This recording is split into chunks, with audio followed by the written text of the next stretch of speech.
did it. It's another Thursday night. Welcome to Thursday night with UTS. Hi, Selah. Come on in. Say hello to everybody. Come on up. Hup. Come on. Come on. Hup. Yeah. She can't, all that fur, she can't lift all that up there. Well, there wasn't, for some reason, there's not as much room today. You got to say hello, Ida. She's. Hi, Selah. Hello, girl. Where's my snack? We're glad you're here. We're going to interview Joe Delagrave on the show. We're excited about that. This might be the most famous person we've ever had. This is definitely the most famous person we've ever had. I mean, other than you. Yeah, well, I'm famous in my own right. But Joe actually is a humble guy, so he won't like us calling him famous. But we'll make it as awkward for him as possible. We're going to bring him on in just a minute. But this is the show. We'd love for you to like, subscribe, all those kinds of things. If you're watching live, please comment, and we'll pop your comments just like we did with Joel there. Joel listening from Springfield, Illinois. Hi, Joel, and Kevin Sloniker. Kevin was actually the one who set us up with this interview. Yes. Or suggested it, I guess. 7 degrees of Kevin Sloniker. 7 degrees. Yeah. So Kevin's been very faithful in helping us find some folks. And Kathy made it this week, and so that's good.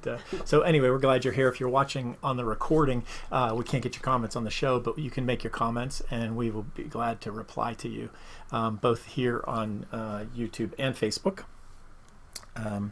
So come along for the ride. We're gonna talk to Olympian Joe Delagrave. So, but we've done some research on Joe and watched some. I've been watching wheelchair rugby for the last couple of days. Me too. Watched a bunch of games. I've decided I love wheelchair rugby. Me too. We should all love wheelchair Joe, rugby. I think you're listening. You have a fan. We can talk about that one. But you have made a fan in me for sure, and we're going to make a whole bunch more tonight because I think people. Anyway, this will give you just a little bit of taste. There's interesting rules, and we'll talk a little bit about wheelchair rugby in just a minute, but here's a compilation of some of Joe's best hits. Here you go.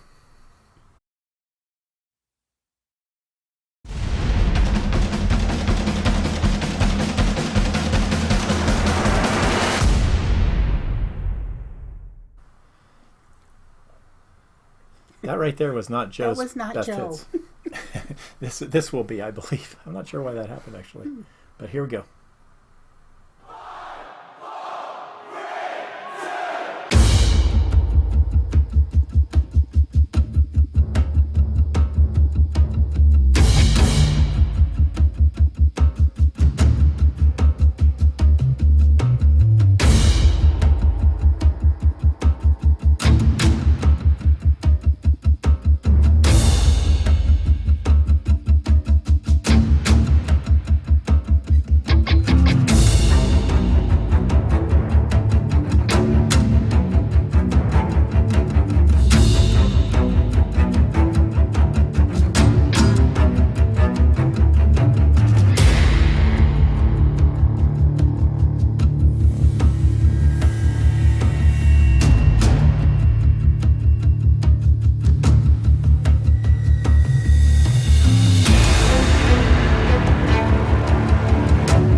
And we're back with Joe Delagrave. Hello. Welcome to the show. Hey, how you guys doing? Doing great. Doing great. Thanks How for about having you, me. Joe? We are Doing really well, thrilled. doing well. We are really thrilled for you to come on. Joe, you're joining us from Wisconsin. What's the name of the city? Holman, Wisconsin, in the La Crosse area. Yeah. So we're glad that you could make it. You just came back from training camp, is that right? Yeah, we were just had our first training camp of the year in Colorado Springs for about the better part of a week, and so that's always a tough spot to train in elevation, and then 2 days, but it was really good. It was a great start to our season, and really excited always to be at kind of the mothership of the USOPC and being able to train at kind of the big training center in the States, and so it was just a great start for the year. Did you get to use some of the technology and stuff that's there, or is it just the facilities, or what do you do when you're there? Yeah, so we get to use the facilities just like any other team would, and then technology-wise, we utilize their blood labs. We always get our blood drawn during our time there, so we go to the hospital that's right next to the USOPC and are able to get our blood drawn and just to search if there's anything any inefficiencies and things like that, so we can just be completely on top. Yeah, that's cool. So Joe is a wheelchair rugby player for the Paralympics. And some people confuse Paralympics and Special Olympics. Joe, could you just clear that up for us, what the differences are? Yeah, so there's Olympics, there's Paralympics, and then there's Special Olympics. And so with athletes with physical disabilities, we play Paralympics, and which para means parallel to the Olympics. So that's how they got the name. Paralympics. And so a lot of people are like, are the Paralympics for just paraplegics, or are the Paralympics for para sports or whatever? And so like that's why the name got its name in the 1950s, parallel to the Olympics. And so that's how that kind of worked. And then as far as the Special Olympics go, it's for athletes with cognitive disabilities that can have physical disabilities as well, but very different from the Paralympics, where Paralympians are elite athletes that happen to have physical disabilities, and then Special Olympics are a great organization, but just something that we always get confused with, especially here in the U.S. It seems like. But the Paralympic movement's growing, which is great, and hopefully people continue to understand that those are different. And I'm happy to always educate whenever I can. Yeah, it's a matter of you guys are like really training and working really, really hard.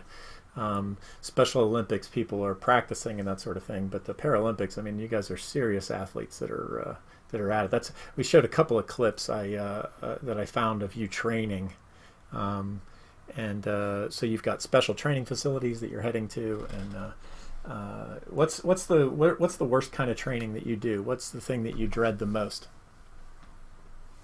Oh, what do I dread the most? Honestly, I love to try. Probably eating is the worst part. Eating healthy. I'm not the best eater. I love to train, to be honest with you. I like the feeling. Definitely afterwards is the best. But staying on a diet isn't great. I love sweets. I love ice cream. I like. I knew I liked you, Joe. Yeah, it's.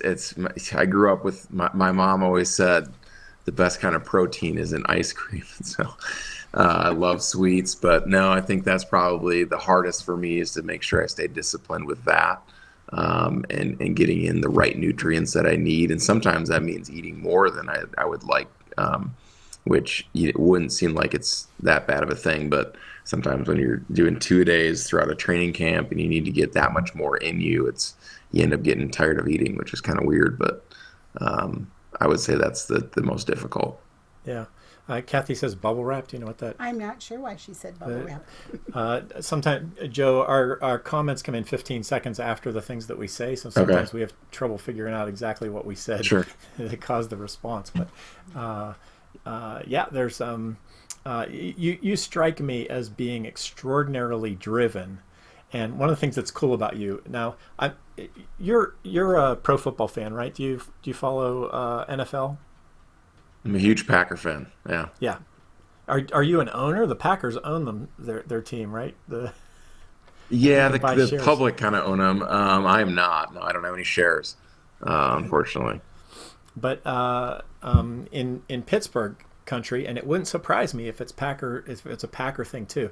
But like everyone in Pittsburgh says that like when you score a goal, you take the football, you set it down like you're supposed to be there, like you're supposed to score, and you move on. All the celebration stuff, our fans, we don't like people that go crazy with the celebrations. And that's one of the things I noticed that you have that tendency, particularly not just sometimes when you score, you're energized, but sometimes you just set the ball down or toss it to the ref. But man, when you hit somebody, one of the things I noticed is that's the time when you get the most stoic look.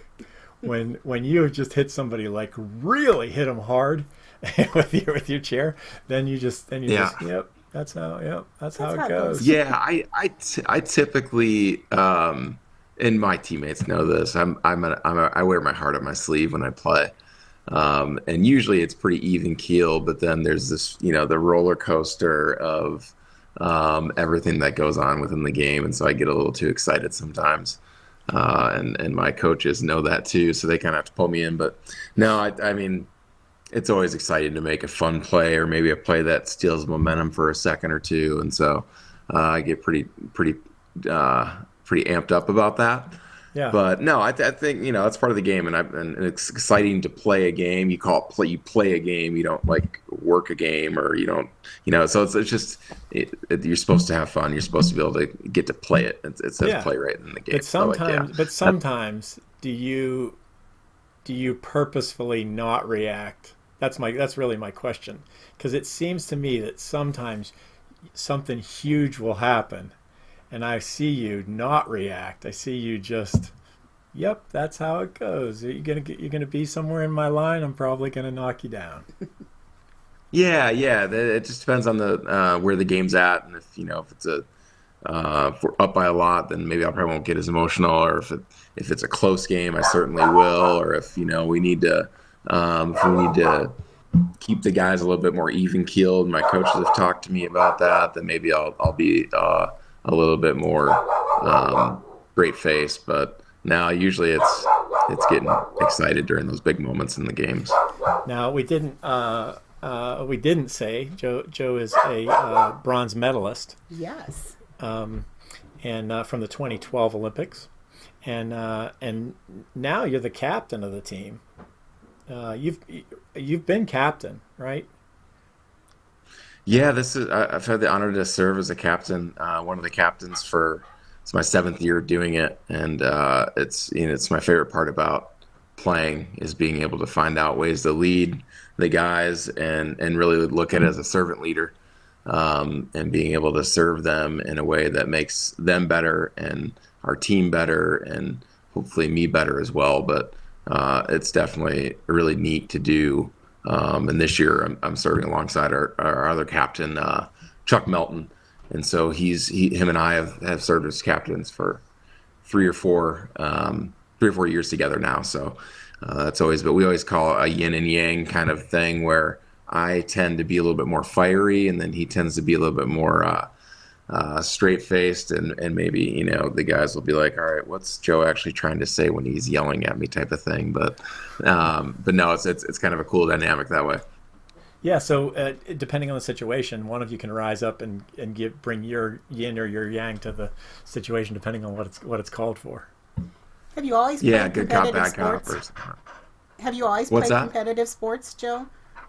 Yeah, I grew up playing all kinds of different competitive sports, and I love team sports. I love the dynamic of figuring out where you fit in to the team, or what the team chemistry is going to look like, or what the team character and identity is going to be. And so figuring all that out is just so much fun and kind of a puzzle. And then the different personalities and different personnel you have from an athletic standpoint, it's always fun to kind of figure out as well. And each season and each team is a little bit different. Give us a little insight into wheelchair rugby, where that comes into play, the different roles that people play, or help us along with that. Well, first of all, I mean, we're from all over the country, so it's not like, I'm playing with the best friend down the street or anything like that. It's, picking the best of the best out of our domestic league, and then picking a team from the invitation tryouts, and then And there's also different levels of disability. So we have guys that are quadruple amputees or triple amputees, spinal cord injuries. There's some cerebral palsy people that play. There's some dwarfism type things that people have played with, and so there's different disabilities too. So different walks of disability, whether it was an acquired disability through an accident or you were born with it, and those things tend to matter as well. So how do you meld a team from these different abilities? What's that? How do you bring a team together with these various characteristics and disabilities? It's kind of interesting, but I mean, one of the biggest things that I've learned over the years is that in order to have people buy in into your leadership or into the program and what you want to be as far as chemistry goes, and where you want the team identity to go to, you've got to get to know them. And so if you don't know them and you don't know what they need or want, then you're not going to do a good job of getting buy-in and bringing them into that. You've got to actually get to know them on a relational level before they'll actually buy into what you have to say. One of the things I really loved from your bio is that you use you make choices every day. You choose to wake up and to meet the day with a resolve, and you also do public speaking to help other individuals find their possibilities and find their drive too. So how often do you do speaking engagements, Joe? Yeah, as far as speaking engagements go, I do quite a bit. This year is kind of weird, where some weeks I'm not doing any because we're out of the country traveling for rugby, and then some weeks I'll do 4 or 5 in a week, and so it just kind of depends on my schedule. This being a Paralympic year, and so, but I truly enjoy it. I enjoy it just as much as being on the court, and getting able to just kind of plant seeds and use me however God sees fit. And but yeah, I love the concept that we all have a choice. I think it's really empowering when people realize they get to choose how their circumstances define them, whether they define them or not, or whether they find an opportunity within those circumstances. So I think that's always a light bulb moment for people where they go, wow, like, yes, I get the choice. And instead of sulking in my circumstances, I get a choice to make something better out of it.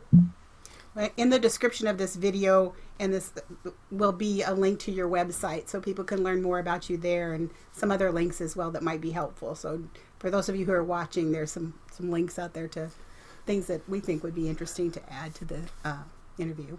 Let me ask you some about that, what you're just talking about with choices. What are some personal choices that you've had to make, or what do you mean by that? Give us a little bit more. Yeah, so I mean, I think with choices, and it's an each and everyday thing, but so going back to when I got in my accident, and it's choosing to either let that accident define me and kind of control me, and because at first you're depressed, you're angry, you're mad about this wheelchair, and going, gosh, this whole thing sucks, to be honest. Like, it's terrible, right? And yeah. I didn't ask for it, I didn't want it, but then and that's a circumstance I can't control, but what I do have control over is that choice. And so I can go, all right, how do I get better the next day and the next day, and that might be just like, how do I put on my socks, and then how do I put on my sweatpants and a shirt, how do I get out in it? So each choice is a little bit different, but then it starts to grow into maybe bigger goals than just socks, but it's a choice each and every day that I get to make, and you can empower yourself with that. And I think it's really important for people to realize. And I think a lot of times it's easy to play the blame game, and it's my buddy's fault that he made me get in this chair, or it's someone else's fault that and so our society loves to play that blame game, and loves to play that coulda, shoulda, woulda, or he did and she did, and instead of saying, what, like, my circumstances are completely out of my control, but I do get control my choice today, tomorrow, the next day, and on and on. So that was like the big one in my life, obviously, with being in an accident and resulting in being a quadriplegic, and I'm sure we'll dive into that a little bit more, but that was my big one. So there wasn't a particular day that that you just decided, that you flipped a switch and said, I've got to make a choice. It's really the combination of a lot of decisions. Is that what you're saying? Yeah, I think so. I think it's for me, it wasn't just like this light bulb moment of, oh, I need to just choose every day to not have this wheelchair life sort of control me. It's more kind of growing into it, morphing into it, but realizing, wow, I can go and seek out adaptive sports, or I can go and seek out how to get some help with learning everyday activities within a wheelchair life, whether that's, dealing with some of the physical needs just to get through life, or dealing with the emotional needs and going to see a counselor, whatever it would be. I think it's just really important to, each day might present itself a different choice. So it's not just a one-time thing. I think it's an everyday thing. Okay, so this might be a little bit repetitive, but go back and talk to the Joe who recently had your accident. What's the, there might be people watching or listening to this video at some point that are, recent diagnosis or recent issues that have happened. What's the message? Yeah. I think that's a great question. And it's a great example of kind of looking back and perspective being powerful. Is I look back at being a 19-year-old and I had all these questions swirling on in my head when I broke my neck, and I'm laying in the hospital. I'm kind of thinking about, wow, this is more permanent than what I had hoped and thought. And doctors that are telling me that I'm not going to walk again, they're probably right. But then it's, the questions are, am I going to go to school? Am I going to find a wife that, is my girlfriend that's my girlfriend right now going to leave me, or what's going on? Am I going to have kids? Can I find a job, passion, purpose? Like any 19-year-old's already thinking that. That's already like a normal kind of thought process for a 19-year-old as they're transitioning from, their high school years through their college years and trying to find out what life's all about. But this, this traumatic accident happens, and then those questions are very, very big and at the front and center of everything. And a lot of me at 19 years old was thinking, I don't know what's going to happen. I don't know, maybe that's not going to happen. But then you look back 15 years later, over 15 years later, and go, wow, like just by taking it step by step, and the faith that I've had and got, and then the people around me, the support group around me, and then the choices to take personal responsibility for some of those things as well, led me into kind of start slowly. I go, wow. You blink your eyes 15 years later, and a bunch of those questions are answered in a way that is way more got a bigger scale than I ever thought would happen. It's just one of those things that. But I think it's looking back and go, how did that happen? I think it goes back to that choices piece, and certainly my faith. Yeah. And you did wind up married, right? And yeah, married to my wife April was in the hospital with me 89 straight days. So she's my girlfriend at the time, and stuck around with me, and is a huge part of my success being in this chair and on the court and with everything else. It's been amazing.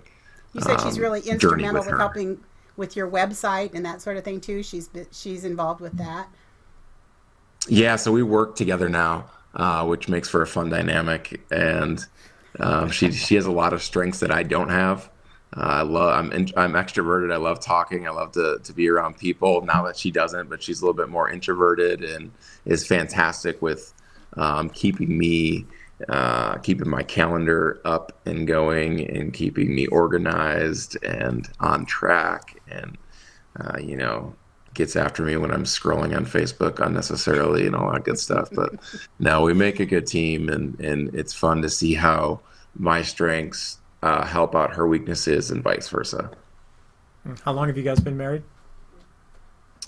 We have been married 12 years. It'll be 13 years in June. Wow. Yeah. That's pretty good. So let's talk about faith, Joe. What's just give us a sense of your faith? What kind of things you believe? One of the, just give you a little background. We just started a show on Monday evenings that we do, where we're just trying to give people an opportunity to express their spirituality. So I'm interested in what your spiritual story is. Yeah, well, for me, I grew up in a Christian home and knew God and had a relationship with God throughout my high school life, and then went to school and to play football, and ended up kind of walking away from my faith a little bit as my football career took off. My faith kind of dwindled, and when I had my accident, a verse was given to me about a week before, Proverbs 3:5 and 6. Trust in the Lord with all your heart, and lean not on your own understanding. In all your ways acknowledge him, and he'll direct your paths. It was on this shirt I had that was from Don Beebe, House of Speed Camp, that I'd gotten from our kicker on my college football team, in a random way. And I had it on about a week before my accident, and realized that this Bible verse was on there because someone had pointed it out to me. And then a week later, I'm paralyzed, and just kind of like that verse has always stuck with me, and it's kind of like my life verse throughout this whole time since then. And just love the way that it is, where you put your trust in him, because there's so many times where I'm like, it doesn't really make sense, and like this whole wheelchair thing doesn't make sense, and then figuring out what all those questions that the 19-year-old kid has, and I want to know them, and I want to know I want to know them now. But no, I think sometimes we just got to put our trust in the Lord, and it's honestly been an amazing ride, being able to see, for Psalms 37:4 is delight yourself in the Lord, and he'll give you the desires of your heart. And I love sports. I love to play sports. I love to be around them. I'm passionate about them. And then to give me a purpose with being able to lead other guys and then speak has been amazing. And it's just been an amazing thing to see all the blessings that I didn't even fathom. I dreamed about playing college football, and then it's kind of like, I've got so many other bigger plans. I'm just going to sit you down for them, and you're going to travel the world playing a sport with USA across your chest, and just kind of unfathomable. Yeah, it turns out football's not an Olympic sport. No. Hey, well, we're going to talk some more to Joe. I do want to refer you to his website. What's your website, Joe? Yeah, you can check me out. It's super easy. www.joedelagrave.com. DELA Grave, GRAVE.com. And so you can, there's contact information there if you wanted Joe to be a speaker. He's also, there's also a donation button if you want to give toward his Olympic endeavors, toward his life, toward his ministry. You can donate money to the cause as well. So want to encourage everybody who's listening to do that. Joe, will you stay with us? We want to play a game. Yeah. And so it wouldn't be Thursday night without a game, Joe. So absolutely, let's do it. So Joe, we're going to put you on the spot a little bit, okay. And these are going to be like 5 quick questions. All right. So here come your 5 questions. Joe, in 10 seconds, I need 5 specific rules of wheelchair rugby. Starting now. You have to dribble the ball every 10 seconds. You have to score in 40 seconds. You need to get the ball over the half-court line in 12 seconds. You cannot physically touch someone or it's a foul. And you need to serve a penalty for a minute or until the other team scores. Nicely done. There's one. Yeah, it's an interesting sport. There's a lot of rules we didn't take the time to explain because I wanted to get into the interview with you as much as possible, but there's really a lot of fun stuff in it was hard to think about in 10 seconds. That's fun. Yeah. You did it though. Yeah. Here's your second question. All right, this one is critical. There's been a survey done. We'll see if you know the answer to it. We surveyed thousands of people too, Joe. So the question is, oops, wait a second. Oh, I put my answer on the slide before Anyway, you're going to see my answer, but this isn't necessarily the true answer, okay? Okay. But I'll just give you the question. The question is, who is the funniest member of the Team USA wheelchair rugby team? Who's the funniest? The funniest member of our wheelchair rugby team. Funniest member. I'm going to go with Jeff Butler. That's the correct answer. Jeff Butler is. How did we know this? Is the right? The survey has it that's the answer. All right. Here's your next question in the set of 5. The speed of light constant is 186,282 miles per second. Boltzmann's constant is 1.38065 times 10 to the 23rd joules per Kelvin. Archimedes' constant is 3.1415. So in your life, what's the most constant problem that your automobiles have? The most constant problems that mine have is dirty backseat for my 3 kids. Good answer. That's another correct answer. Wow, you're on a roll here. Actually, the most common problem in automobiles in general is warning lights on the dash. So that's the problem that most people take them in for. So here's your next question. In 1976, 5 players from what country invented wheelchair rugby? What country? Our biggest arch nemesis rival, Canada. Yeah, how about that? That's the information that we have on this is that wheelchair rugby was created to be a sport for persons with quadriplegia in 1976 by 5 wheelchair athletes: Jared Terran, Duncan Campbell, Randy Duick, Paul Lejeune, and Chris Sargent in Winnipeg, Manitoba. At that time, wheelchair basketball was the most common team sport for wheelchair users. Yep. Fun fact: Duncan Campbell still plays the sport to this day. Really? He's up in Vancouver, BC, and helps do a program out there, and still is active in the sport. And pretty neat deal. Wow, that's real neat. Have you ever met any of those guys? So yeah, Duncan Campbell I've met. The other guys I don't know personally. Pretty cool. All right, here's your 5th question. You're on a roll. This is for all the money because you've got 4 for 4. I'm telling you, he's too good. Yeah. So here we go. 5th question. You have 3 children and 4 siblings. Is 3 children above, at, or below the average number of siblings in the United States? Is it? I would say it's just above. I think the average is like 2 point something, right? Let's take a look at the answer. Yeah, that's right. The average is 1.9. Wow. 1.9. So Joe, 5 for 5. If we had a prize to give, you'd win it. Every week we argue over this. I think there should be a prize, and he thinks winning is the prize. Maybe we should. Maybe we should send Joe a prize. We have some prizes. Well, I think we should. We've got some really cool prizes, Joe. Joe, we're going to send you a prize. Yes. Watch your mailbox. The looks on your. I will. I certainly will. We used to give a prize on the show. Yes. For the first year. We gave a prize out every show, and so we've got some prizes for you that we can still do.